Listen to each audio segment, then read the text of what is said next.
Cincinnati's fire chief describes the incident as an odd case of arson.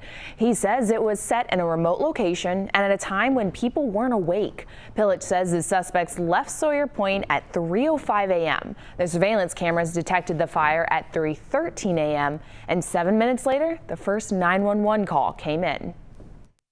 Investigators determined who set the fire, their motive, and how they did it. It's a lot of human hours. This is not something that's automated or we use artificial intelligence to do.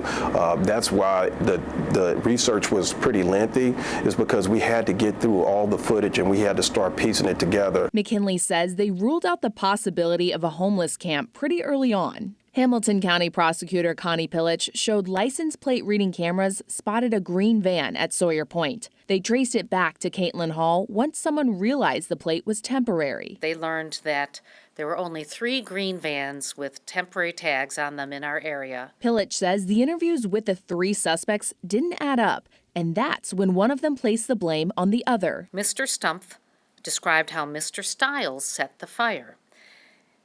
It's not uncommon for co-defendants to point the finger at each other, but Mr. Stumpf's telling of what happened that night did match up to other evidence that had been gathered. McKinley says he gave enough evidence to the prosecutor's office so investigators could determine everyone's role in the fire. That includes knowing Stiles set brush and debris on fire with a lighter, then spread the embers. It was a collaborative effort, and so that's why it was so important for us to make sure that we were able to get that accurate information to them. Stiles confessed that this wasn't his first fire. So it was a collaborative effort, and so that's why it was so important for us to make sure that we were able to get that accurate information to them. Are you guys going to look into possibly former cases that he's linked to that you guys have not solved yet? Well, right now we don't have an interest of doing that.